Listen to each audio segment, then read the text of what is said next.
Well, Ben, we'll just get right into it. Heck yeah. So, like I said, I know you're busy, and I know I have been bugging you to Oh, we're death. good. I apologize. It's just like I say. Oh, so thank you for being patient with me. No. Like I said, I think this is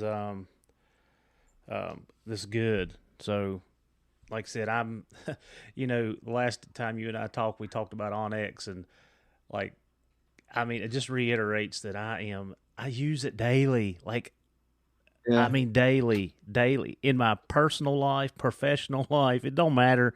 I've got that app open at all times. that's awesome. Yeah. So we'll just get started. So you guys know that Houndsman XP is a big proponent of OnX. I have been using OnX since 2013. OnX come out in 2009, and it was actually the first card that I put into my handheld, my Alpha 100, back in 13 or 14. That was the map that I put in so I could see an overview on my Garmin. So Sure. I've been using it a long time. So today we have got one of OnX's only on here with us, Ben Brettingen. I think I said that right, right? Close enough. Yeah. Brettingen. Bread again. Bread again. Yeah. Yeah. It's a tough one. It's a mouthful.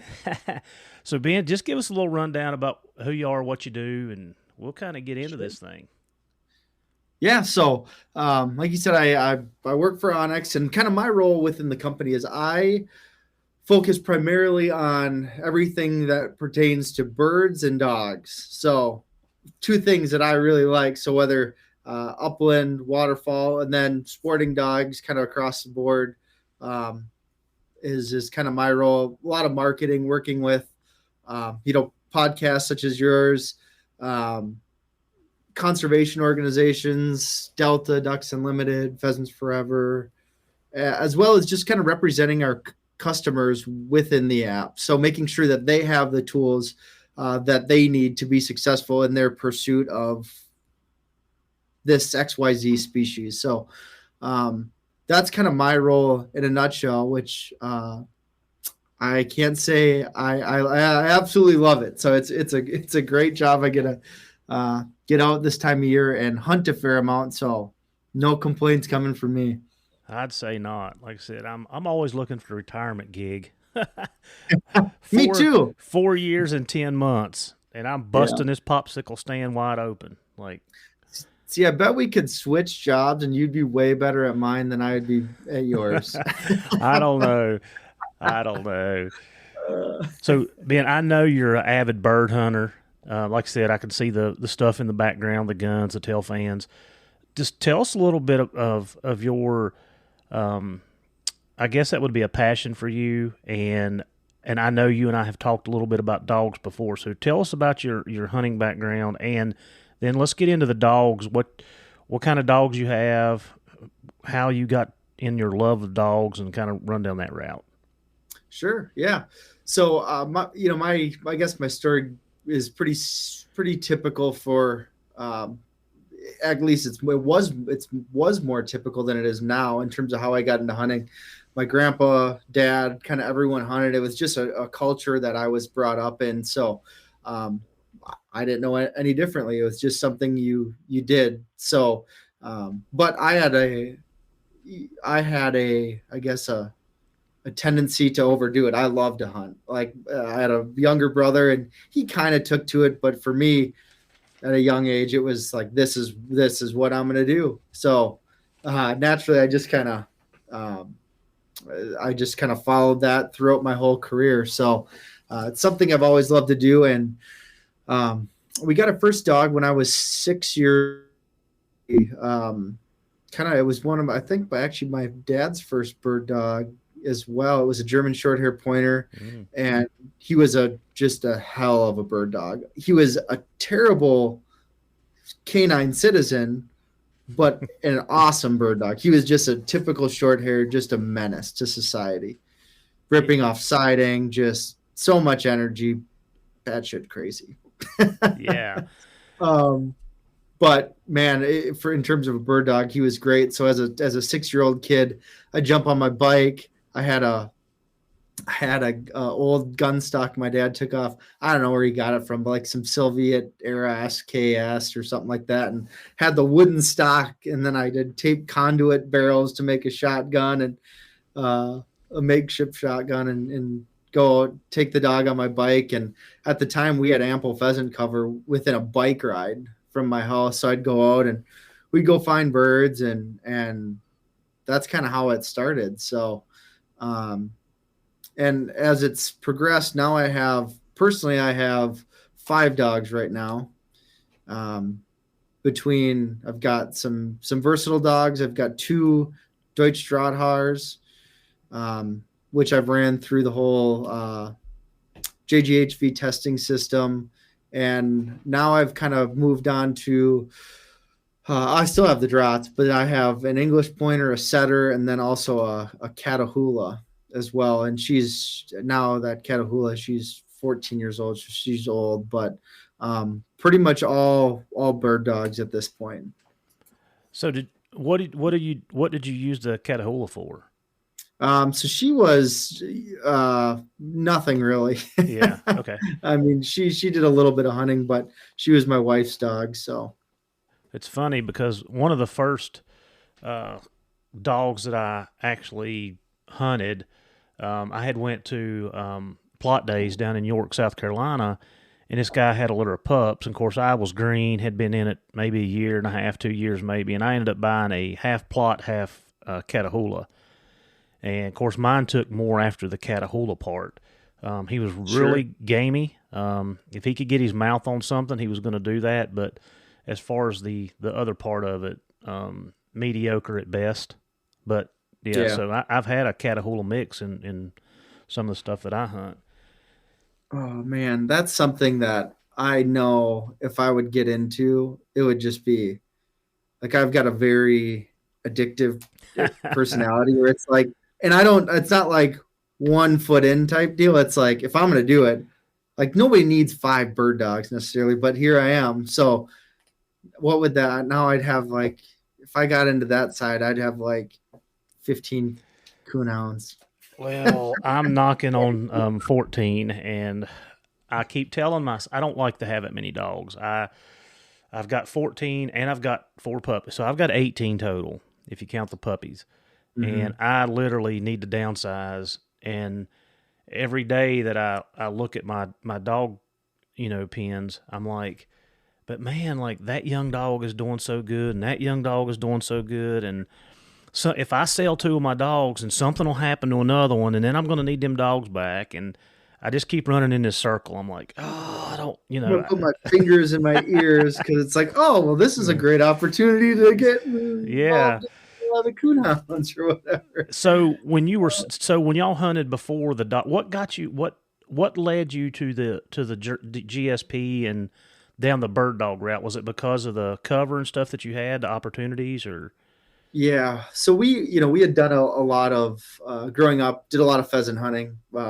There was ample opportunity to hunt pheasants all around where I am, which is in Minnesota. I'm just outside of the Twin Cities, kind of on the suburbs, rural boundary. A lot of opportunity for pheasants, and a short hair is just a great all around pheasant dog. They're got a great nose, as well as they're the tendency to work a little bit tighter than, say, a pointer or a setter is there. Mm-hmm. So they just make for absolutely fantastic pheasant dogs, grouse dogs. So that's kind of, and that's just, it's probably I think it is one of the most popular, it is one of the most popular bird dogs. It might even be, I can't remember.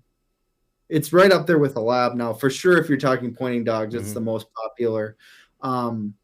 But then when I went to Drahthaars in lieu of setter, or in lieu of short hairs, the Drahthaars are just, they keep a little bit of that original line in terms of being able to be serviceable on fur and that kind of thing, which is a whole different game. But they're what I consider a more truly versatile dog, whether it's fur, feathers, blood tracking, all of that. That's kind of why I got into it. When I lived in Mississippi at the time, I did a lot of waterfowling, a lot of deer hunting, as well as would come up and hunt birds in the Midwest. So it just fit the bill. That dog is not great at any one thing, but it's good at just about everything.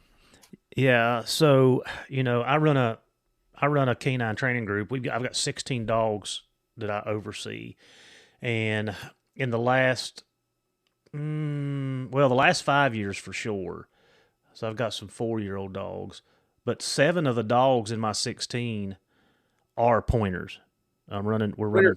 Mhm. Really? Yeah. So, in the police world, we went to the kindler, gentler, appearance, and a lot of the agencies, they're trying to stay away from the pointy eared dogs because of appearance. But every time a new dog comes, they want me to go help them find a dog. I'm like, you're really limiting yourself when you're saying I only want a floppy eared dog, which is a lab or a pointer.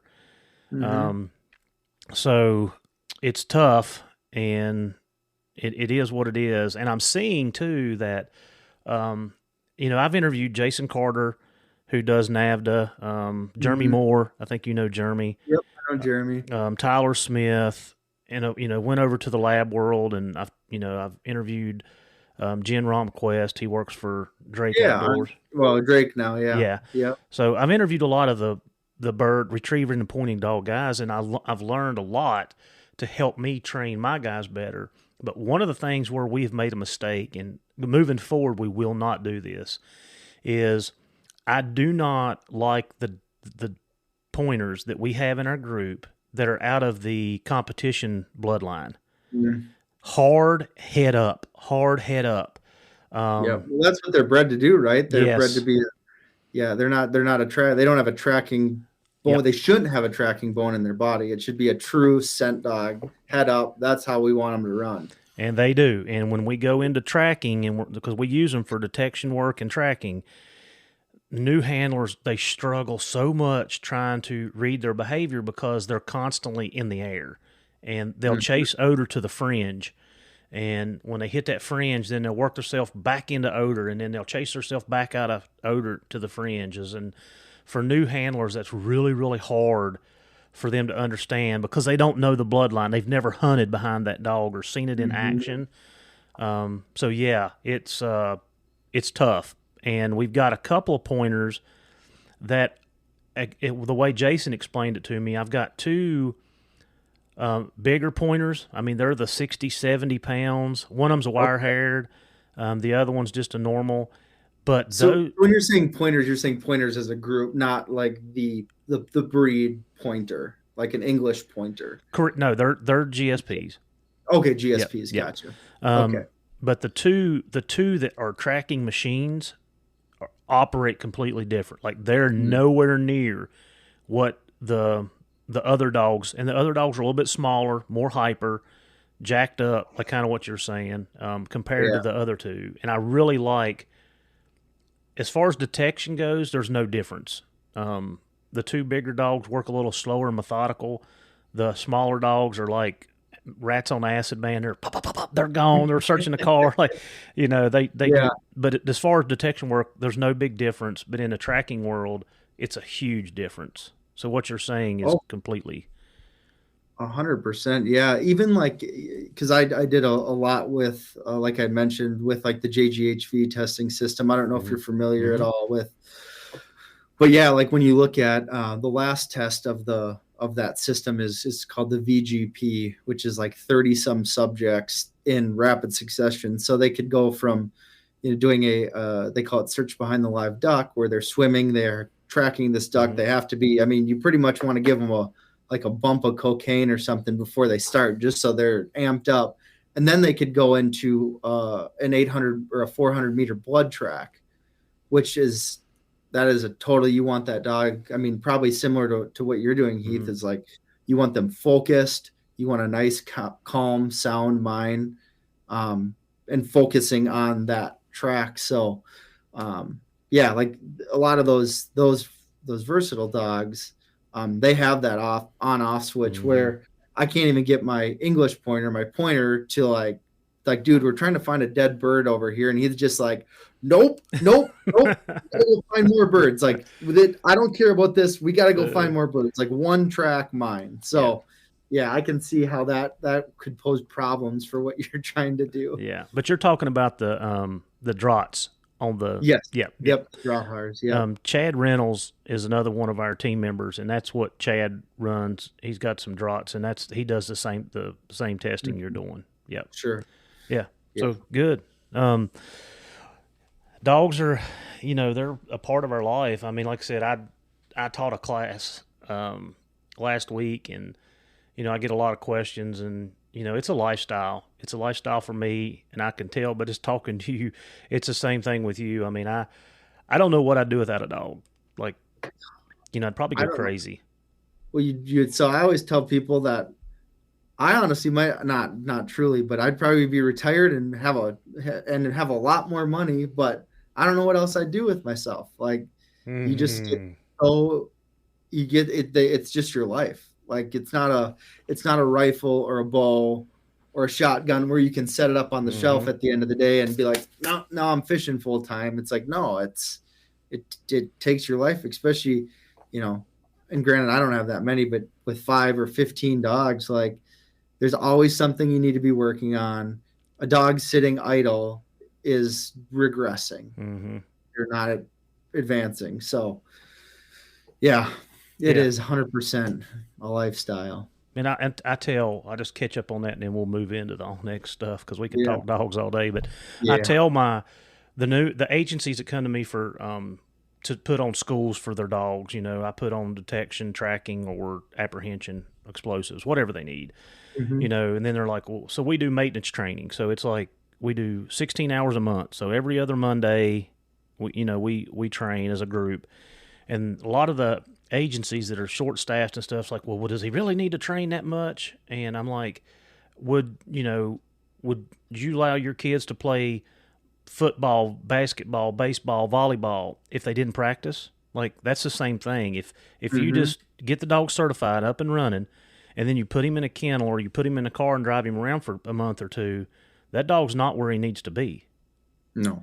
So I try to explain that in the exact same terms you're saying, that, an idle dog is stale and they're not at the top of their game. And it's the same thing with hunting.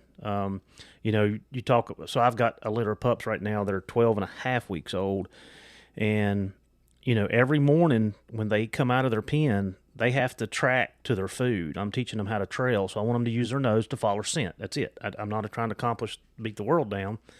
But this morning, I laid a track at 10 o'clock last night before I went to bed, and this morning I brought them out. It was 7, so it was a little over 8 hours. And those 12 and a half week old pups, they found their food. They were able to use their nose, and I posted it on my story this morning. Like, I didn't tell people how old the track was, but I'm constantly giving them some little exercise or something to do to work their brains. And that's the biggest thing. Yeah. 100% is like physical, like you got to work that out, but it's those little things that make a big difference. Like most people can't go out and whether it's hunt or every single day, right? Like, that's just not feasible. But I've been getting into a lot recently of it's kind of a whole training method, but really more so it's everything that you do in the yard is going to manifest itself into the field, right? So like for us, a big thing is handling, right? Like, as a bird dog guy, so it's handling and standing still, really. So like, we've built these, like, it's pretty much an agility course, and you're running through these dogs on a lead, and everything a dog does wrong in the yard is going to manifest itself in the field. So whether it's you're going through weave poles and these slight, you're giving slight, essentially, point of contact with a command lead or a wonder lead, and you're trying to get that very, very light touch, and they're supposed to go through weave poles or going up on top of obstacles, crossing planks, and And whether it's they lack confidence or they're unsure, all that stuff in the yard is going to manifest itself in the field.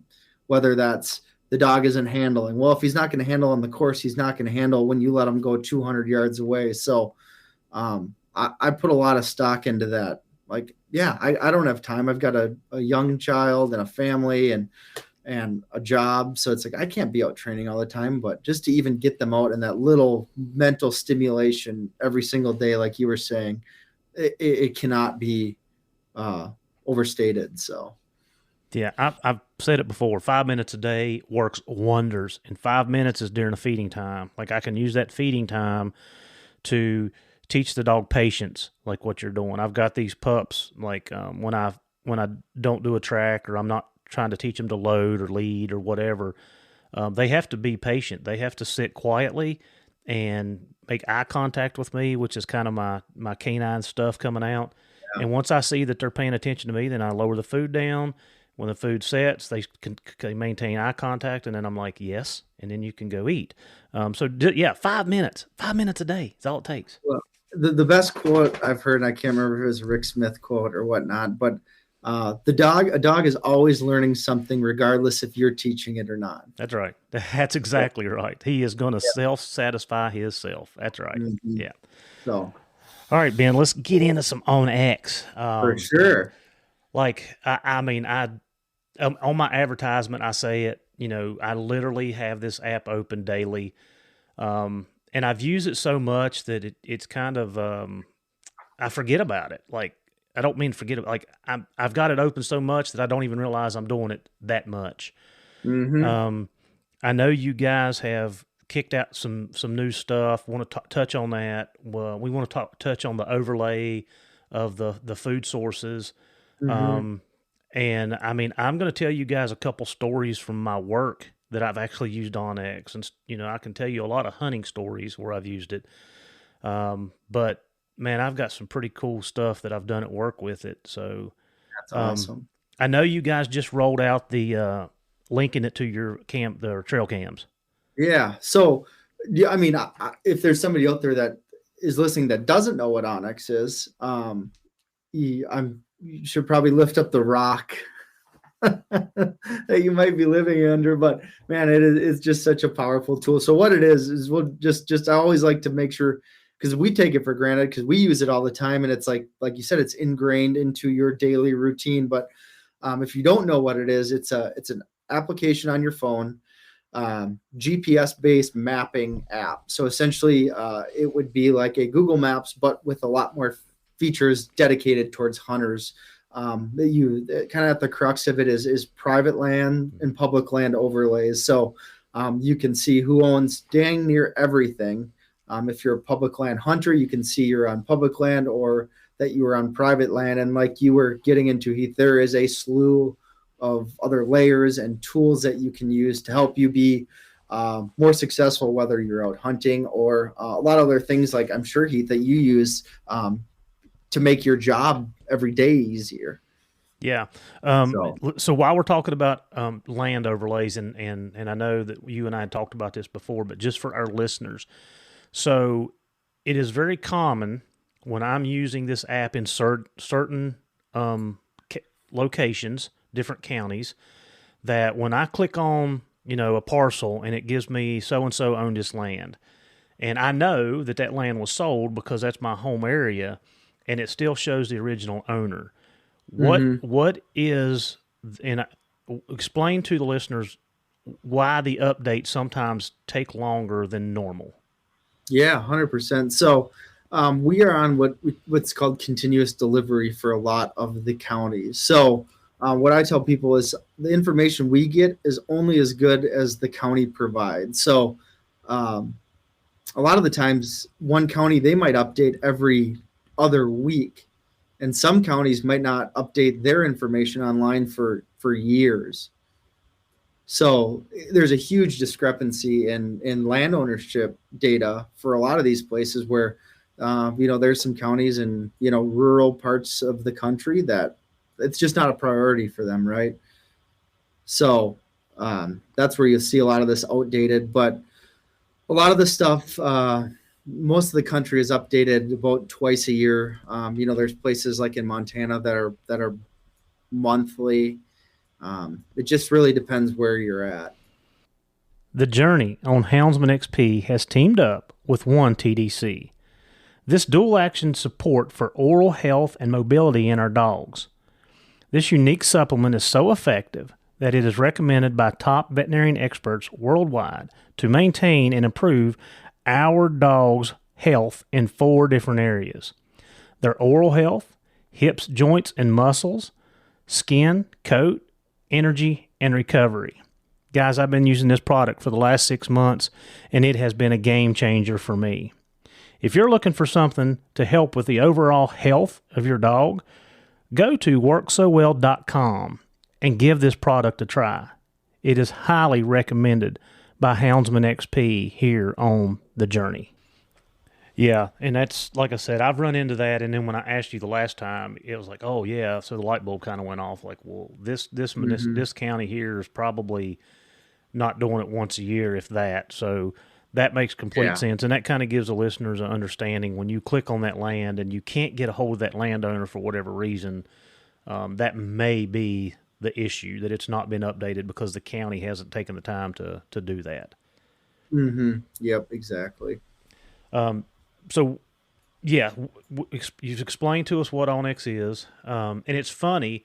I was teaching a class up in Northern Virginia. I teach a tactical tracking class, and I was teaching a class up in Northern Virginia last week, and we went into this big farm that we were allowed to go in and do the tracks on. So I break out my phone, and I'm like, okay, we'll go here and go there. And the guy that literally his family owned that farm, he goes, how do you know where this stuff's at? And I'm like, well, I use OnX. And he's like, what do you mean? And I'm like, we use OnX for everything. Like, I can tell you everything. And then as we were in there 2 days, and I was I want to talk about the feature with the rangefinder, because again, we talked about that before. A lot of people didn't know that, and we had the canine team had tracked up into this draw, and there was a pond that set up in the end of this draw. So I clicked out my rangefinder and like, okay, 380 yards to push past this pond. And they're all looking at me like, how do you know this? And I'm like, OnX. So I guarantee you that when I left there last week, you had some new subscribers, because they were amazed how much we used it. Like, they were amazed that, like, I knew, and I'm like, guys, we use it for everything. Yeah, 100%. But yeah, so we've always had what is called compass mode. Yep. Where essentially in the bottom right-hand corner of your screen, there is a crosshairs. If you tap on that once, it'll take you to your current location. Then if you tap on it again, you will get this blue angle out in front of you. So as you hold your phone in front of your face, laying parallel to the ground, whatever way you're facing with the phone, the map is orienting itself, like I would call it, in a course up orientation. So like if you're like saying, hey, I got to get back to the truck, okay, the truck is this way, right? And so I use it all the time when I'm in the grouse woods or in the forest especially, and I've been either following a dog, it's like, okay, where is the truck from here? And I can easily go and point that and figure out where something is.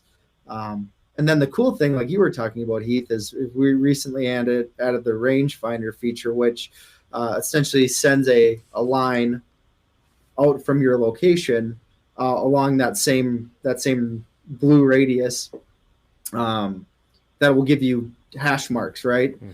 Now you can say, like you said, okay, how far is this objective from me? And as you zoom out, the range changes. So it's like, man, if you got a long way, it's like, okay, this is 3 miles from here. Or, man, this tree line here is 200 yards from my location. So so many different uses, and it's fun to talk to people like you who are using it for work, a way different application than I would use it for as a bird hunter, and just see how people adapt those tools to fit their needs and how well they serve them. Yeah, I mean, like I said, I use it at work a lot. One of the main things that I use it for is for property owners. Okay. Yep. And I kind of explained to you, like, we have certain tools that we can find find out who people are pretty quick, right? But I've got to know who I'm looking for, and then Right. I can TLO them or whatever and find out. What would Heath before you've incorporated OnX into your workflow? Like, you get a call at some random spot, or you see something. Like, how did you do it before? Did you have to call in and say, here's the address, and they could pull it, like the dispatcher could pull it up, or how did that work? Yeah, I mean, a lot of it was, I mean, sometimes we just didn't find out what we needed to know. The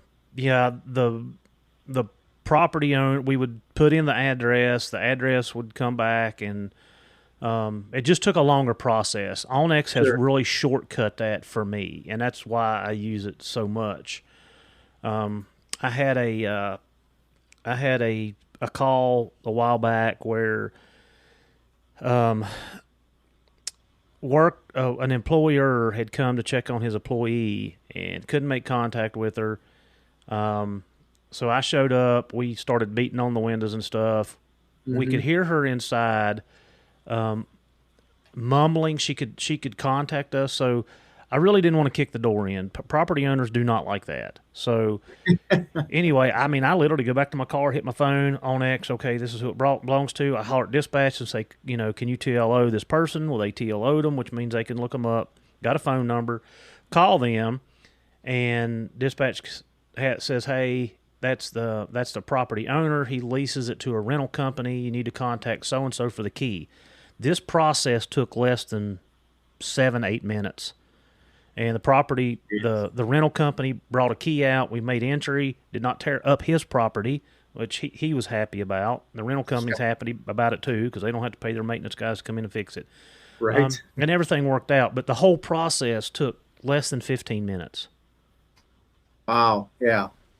Another my kind of something, and I explained this to the guys last week because they have some resources and assets that we don't have down here in Southern Virginia. They've got helicopters like at the click of a finger, man. Boom, here they go. We had Homeland Security and Border Patrol come up with their helicopter and done some tracking with us and helped us with what they needed from us and vice versa. But long story short, back May of 4 years ago, we had a call out. Subject had abducted his own child. There was a restraining order, which means he can't see the kid. He had went and taken the kid, dropped it off at his parents' house, and then he took off. They got in a pursuit. He bails out and takes off into this farmland. And long story short, we tracked him like 1.5 miles, and we ended up finding him in a edge of a timber cut, and he had self-inflicted stab wounds. Okay. So we're 1.5 miles from we're close to anything. Jeez. So anyway, we start rendering while the team is rendering first aid to him. I pull up OnX, I get on there, I get my GPS coordinates, I holler back at the command post and said, hey, when med flight comes, this is where we're at. Med flight literally landed the bird within 100 yards of where we were standing. And that was all done through OnX. Wow. So yeah, that's just stuff that I would never think about, right? Yeah, I mean, we use it in hunting. I mean, like I said, I do use it in hunting a lot. I've marked paths and trails, and I've mapped out how far I've walked. I mean, I use it all the time. But yeah, I mean, I'm using it for a lot more applications than just hunting. It just, again, just love to hear all those different use cases, just because it's so outside of my normal realm of how I use it. Yep. And when we talked to the guys running the helicopter last week, we it's such a different view. They're 1,000 foot up in the air and they can see miles, and we're down on the ground and can't see 100 foot in front of us. And we talked about the GPS coordinates and how we could get it to them, and they were kind of like, yeah, why have we not been doing this? And I'm like, I don't know. Like, I don't know. But here you go. So, like I said, after last week, y'all should have had several more subscriptions because That's fantastic. all the guys up there were like, yeah, we've got to get that. We've got to get that. So, and they're not hunters either. Like, so most of them are not hunters. So it didn't it didn't register to them. Yeah. Yeah. It wouldn't be on their radar. Yeah. All right. So let's talk about how do we link, because this is new for me too. How do we link up our OnX to our trail cameras? And the way that I understood it from reading it, it will literally pop up the picture in that little space where the picture was taken. Mm-hmm. Correct. Yeah. Okay. So this has just been launched, and it's early in the process. As we keep iterating on it and building this out, it's going to get way, way, way cooler. There's going to be a lot of other things you'll be able to do, but right now we have 3 trail camera providers essentially that we work, and this is specifically for cell cameras. We work with Covert, Bushnell, and Exodus, and each workflow is a little different depending on which camera you're going to use. But essentially, you're able to link it up with that cell camera. So now I can one-stop shop. I can, if the camera has GPS, it will automatically place it on its location, and you're able to just view your photos inside the app. And as we continue to build this out, there'll be a lot more analytics involved. So being that we are, we kind of hang our hat on mapping and kind of a spatial environment, we'll be able to kind of help you understand specifically for deer movement based on your camera, knowing, we've got a lot of inputs, whether it's, you touched on it before, but we've got our tree layers, our crop layers, we've got weather. So instead of going to 4 or 5 different places to get this information, we have it all in our app. So we're working on some pretty cool insights you'll be able to glean from your trail camera locations, pictures, etc. That should hopefully increase your success. We're all busy, so increase your success on your limited days that you have to be able to get out and hunt. Yeah, and moving into the cover, I have added the layer of the acorn producing oaks to mine, because white oaks and red oaks are huge. I prefer white oaks. That's where the game is going to migrate first.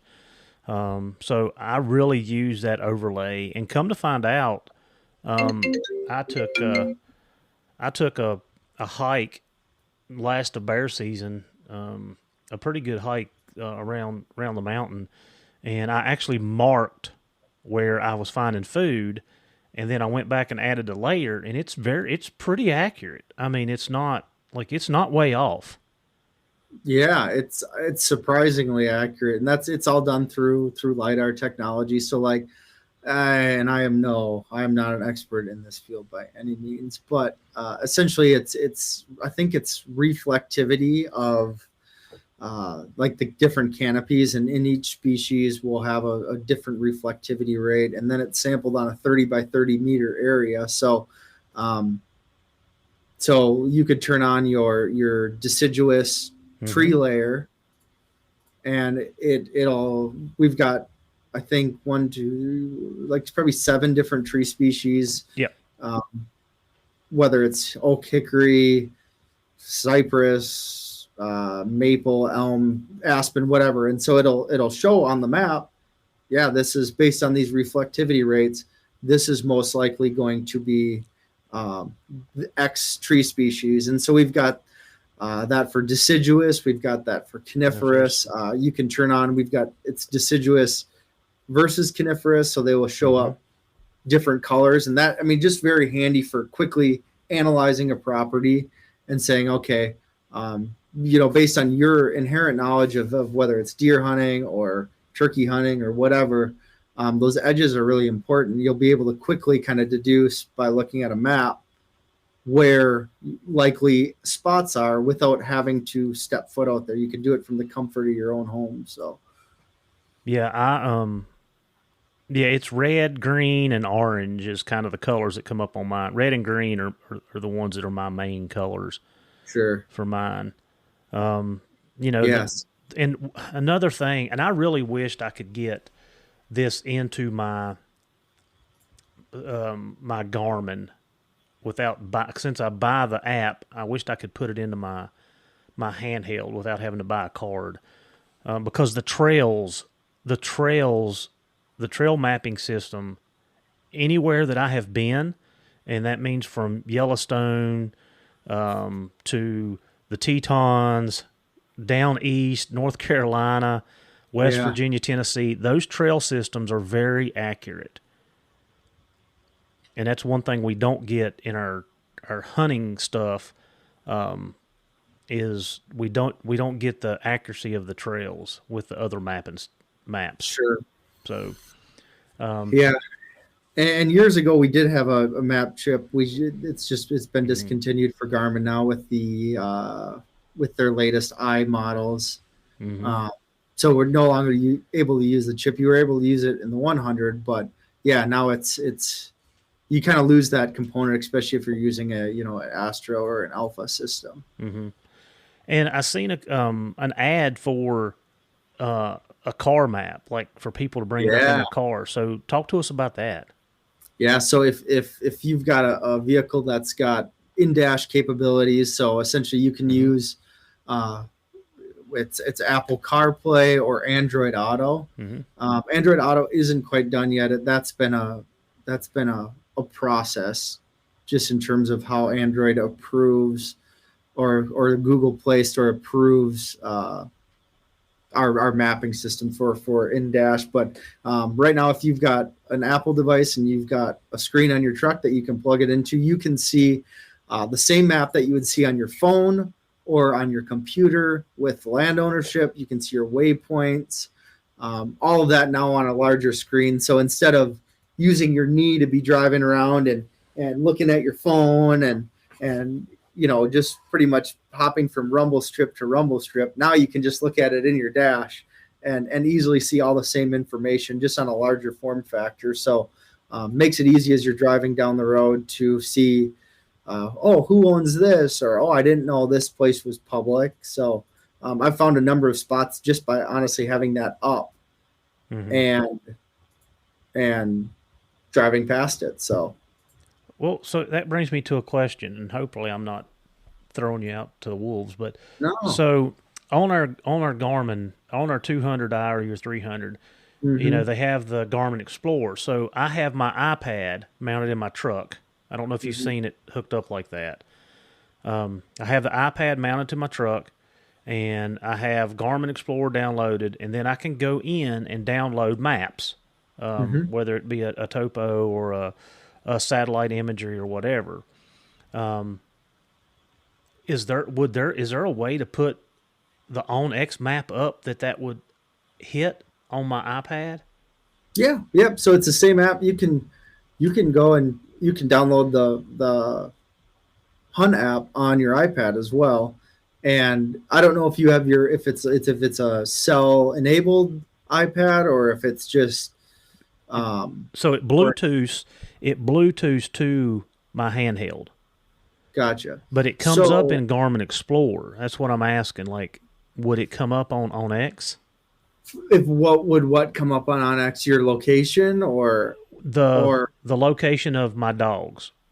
No. So no, that won't, because we have no way of that the Garmin collar being able to work with OnX. You wouldn't be able to see it on OnX. I wish that was so. You should talk to your friends over at Garmin, because I would love to see it, because that would solve a big problem for a lot of people. Yes. So I may have to pitch it. Garmin's listening. Hey, would love to talk about it, because I think it'd be a win-win for a lot of people. Yeah. And I mean, it would not only help me hunting, but work. Like I said, anytime we're out on a track and we get called out a lot for tracks, I mean, one of the guys on our team, or they're looking at OnX to figure out where we need to set perimeters up. Is there any routes of travel that would be best suited for somebody running? Like we're using that stuff all the time, so that would help in the work side of it too.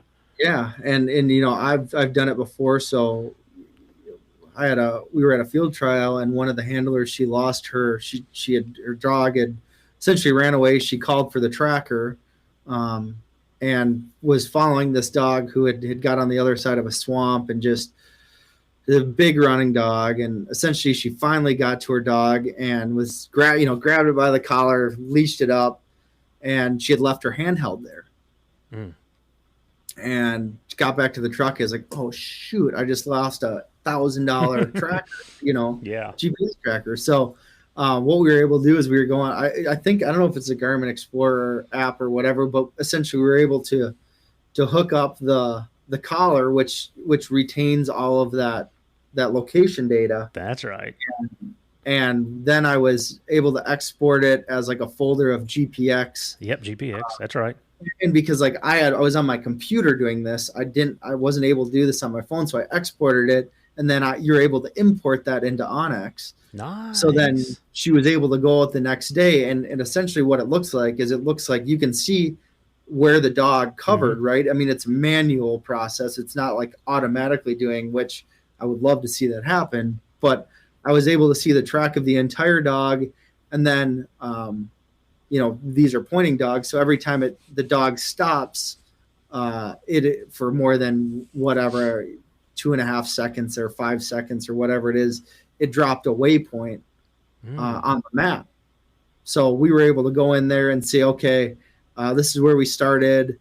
All right, it looks like right here is where we stopped. And then you got the dog and went back over the swamp and went to your truck. So she was actually able to go and find that last location that she stopped, took, set the collar, set the handheld down, leashed up the dog. She'd able to go back in there and find that remote. So that was a kind of a fun use case.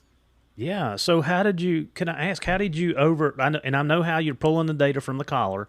Yeah. How did you overlay that to your OnX? Oh, so it was a bit of a process. It's the Garmin, is it Basecamp? Is that what? Yep. Mm-hmm. So I know what you're going to say now. Yeah. Yeah. So I went into Basecamp, got that, and then you can export that file set into a GPX, and then in OnX you can import that. So I exported it on my computer, imported it, because I don't know if Basecamp syncs, but anyways, like using OnX in the field is much easier. So then I was able to import it into OnX. So then she had it. Then she wasn't, walking around with a computer out there. She actually had her location dot. She could go to those different waypoints and see it on the map. So once you imported it on your computer and got your stuff on OnX, did you just give her the waypoints to log into her phone so she could just track her phone back? Well, so then what I did is then I, we have got the folder system.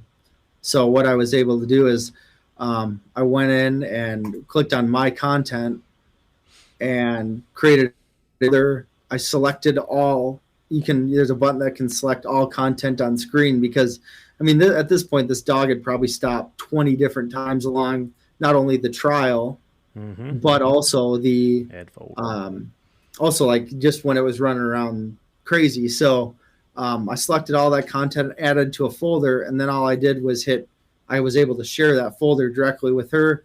She was able to click on that link, and then all of that populated on her OnX account. So yeah, I just pulled it up, and that's what it says: add folder, import, and then select. And then if you hit select, then it gives you the option to select all on screen. So essentially I had, that area on my screen. So I didn't have to go and individually click each waypoint. It would highlight them all, import them. So it took us the whole process took us maybe 10, 15 minutes. So not terrible to save you $1,000. No. And I've got 72 waypoints. I'm not really sure. golly geez. How many waypoints are we allowed? 1,000? Well, I have 5,611 right now. Ooh, wow. Well, I'm in So good shape. yeah, you're all right still. Yeah. Yeah. Yeah. Yeah. Yeah, well, that's pretty cool to know that. Now that you're telling me that, I could figure that out pretty easily. But Yeah. you've got to have a laptop to be able to import all that. Yes, exactly. So again, would love to just see it automatically do that. I will definitely try to put some fillers out. I may, like I said, Yeah. the mapping stuff that comes with Garmin is not. It's like the handhelds, the 200i or the 200, the map that comes. It has nothing. It has no roads, no creeks, no Yeah. trail. No, it has nothing. You have to add a card. And then the 300, I don't have it yet, but they said the mapping was a little better, but it's still probably not good. Well, regardless of the quality of it, like how many times a day it's scary to look at like your phone usage, like when Apple pops up and says like, here's your summary for the week. It's like, oh my God, I'm addicted to this thing. So like what I tell people is like, yeah, the handheld is great. I use it as a redundancy, but I use this phone in my hand. I mean, a scary amount, 3 hours, 4 hours a day. So it's like, I am so used to this. So to be able to go in and navigate on this is way easier than navigating on a GPS handheld unit. So, Mhm. I mean, this is the way of the world. This is where it's going. This is where it is. So I just like I know this inside and out. So it's easier for me than to look on a map on a handheld. Yeah. But you're missing that important data of knowing where your dog is. Yeah, for on sure. The map. Well, Ben, is there any cool things coming up? Anything that you want to, like I said, there's so many features, so many tools. I mean, I use it for, if, I like to musky fish. If I raise a fish, I'll mark that location so I can come back and fish that area, especially if I'm fishing somewhere I'm not familiar. Mm-hmm. Like I use it for work. I use it for hunting. I use it for fishing. I use it for hiking. I've really enjoyed the 3D part on the hikes because I can get more of a visual of what I'm getting myself into. Yeah, and with that too, there's also another feature that's available on web maps. So if you're using a computer, it's called TerrainX. Mm-hmm. And that is a great, especially for me here in the Midwest, like less applicable because we don't have much for terrain, so it's hard. But this TerrainX is if you're going to plan a hunt or plan a hike, you can see a lot of different cool things. So it'll give you slope angle. So you say, hey, I want to highlight areas with this slope angle. You're able to go and move the sliders and say, okay, here's everything from 10 to 40%. And then you can say, all right, I want to highlight everything within this elevation. And it'll highlight that, as well as we've got something called view shed. So say you're out glassing in the mountains and you want to see like, hey, this looks like a good glassing knob. I can take essentially a little waypoint and click on the map and it will show me everything I'm able to see from that location. Nice.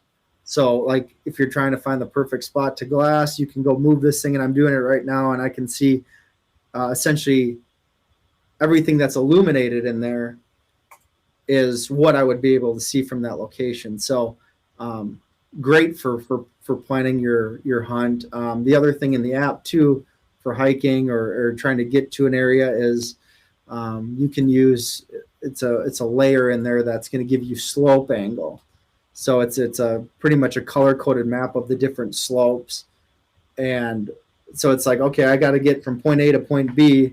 Well, yeah, like as a crow flies, the fastest road is this way, but you're looking at like a 60% grade, right? Like that's you're not going to have fun going up that, but here's a little cut right here that I can go, and it might be a little bit longer distance wise, but it's actually going to be feasible without using ropes. Nice. Yeah. Yeah. I mean, I'm So the West guys probably love that. yeah. A number of other things, some really cool things that I've used a lot this year is our recent imagery. So what that is essentially it's going to be lower resolution, so you're not going to get quite as high a resolution as you do with our maps now, our satellite mapping, but now you're going to be able to see a picture of the landscape less than 2 weeks old. So think about if crop fields are harvested, if there's the snow line, water levels, like, hey, is this slough dried up or does this still have water in it? I've used it. I just used it a lot in South Dakota. Actually, I was out there pheasant hunting, and I was going in and looking at different areas to see like what the crop harvest looked like at surrounding pieces that are surrounding public land. So it's like, okay, this crop field's out. I should maybe go hunt this one. So there's a ton of uses for that recent imagery feature. How do I get to that? I don't know that I've seen it. Yeah. So if essentially in the bottom right corner of your app, Yep. You will see your base map selection, which should say either satellite, hybrid, or topo. Yep. If you click that, you'll see your three different options, your 3D, as well as down at the bottom it says recent imagery. I see it. Yep. And so that's a cool feature. And then to go with that as well, we're working on what we call leaf off imagery. So that is going to you'll be able to see the forest without the trees, right? You'll be able to see everything without leaves. So it'll give you a lot of people like that for a more accurate description of what you're seeing, especially this time of year. So that's all high resolution. We have it in 11 states right now, and we continue to add more. So Pennsylvania, North Carolina, Arkansas, Virginia, Vermont, New Jersey, New Hampshire, Massachusetts, Ohio, New York, Tennessee, Wisconsin, Kansas, and we'll have Mississippi, Missouri, Kentucky, and West Virginia coming soon. So that's another look to just give you a better perspective of what you're seeing on the landscape. And it even gives you the dates too, like what you said, the 15th through the 29th, what it pulled up when I hit that. Yeah, for recent imagery. Yeah, yep. So like in my area, I'm looking 16th through 30th. So nice. Yeah, it's just a wildly handy tool. And I'd be interested for a guy like you, Heath. Like, I use it one way, and I'd be curious because you are such an avid user and you use it for different things. Like, I'd love to have this conversation in a couple months and say, oh, I use it for X, Y, and Z all the time. It's like, oh, I've never thought of that. Yeah. So, yeah, absolutely. Yeah. Well, anything that our listeners, our OnX guys, I definitely want to put this out there.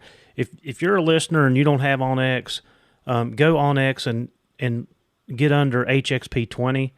Yep. That's our discount code. We want you guys to have that and use it. I've been blessed because I got upgraded to I think it's the Elite. The Elite. Yeah, I've got the Elite, so I'm tickled to death with that. So I'm happy. But yeah, you guys, if you're listening, go to OnX, and when you do your subscription, put HXP 20 on there, and that lets you know that you're a HXP listener and helps everybody out. Help support the podcast. And the thing is, what I tell people is, so a premium membership is $30. We've got 2-state now, which I think is like $49 or something like that, and then Elite, which is $100. But you can save 20% off, so really $80. And the thing is about it is this will, I promise you, this will save you a tank of gas if you hunt at all. Because how many times that I've went in and looked, and like we were talking about, I think we had talked about this before, but we've got a layer, for example, that's called historic and active wildfire layers. Yep. So I was down in Kansas quail hunting, and I had marked a bunch of just great looking spots that I was like, okay, I got to go check these out. And I neglected to turn on that historic wildfire layer. And when I got to the spot, it was burnt to a crisp. They had a absolutely massive grass fire that extended. I'd be curious now to turn it on and see how big it was. But essentially, all of these spots over like a 30-40 mile radius had been burnt. And so I drove around, and all of this work driving around was all for naught, because the cover was all burnt. So instances like that where you don't have to go out and actually physically ground truth it and drive around. So it'll cover a tank of gas in a year, I promise you.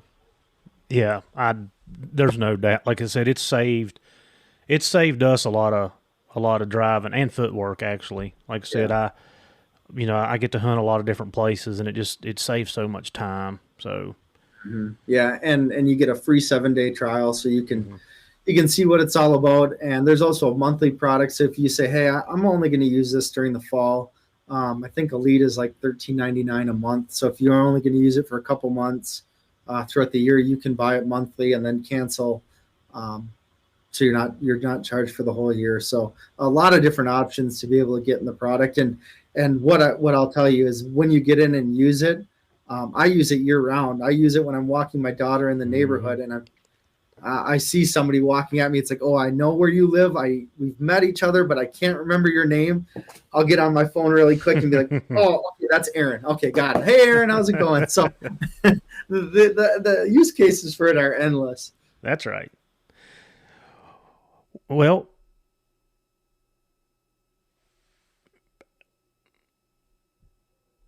what happened to you, Ben?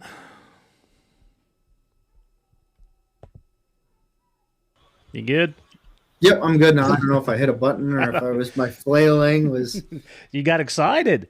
Yeah. Excited. All right, Ben, I really appreciate you taking the time out of your schedule. Like I said, I know I've bugged you to death, and like I said, I've been using this thing since 2013. I preach it to everybody. I'm honored to be a part of the OnX team, and you guys keep doing what you're doing and helping us teach, train, and learn about OnX. Yeah, well, again, I'm honored. I appreciate you having me on, and hopefully some people have learned something. I learn something new almost every day about OnX, and I appreciate your support and your audience support. So I hope everyone has a safe and successful rest of your fall and winter. Yeah, our deer season's getting ready to kick off, so this is perfect timing. Very nice. Well, good luck to all the deer hunters in the woods. All right. Thank you, Ben. Thanks, Heath.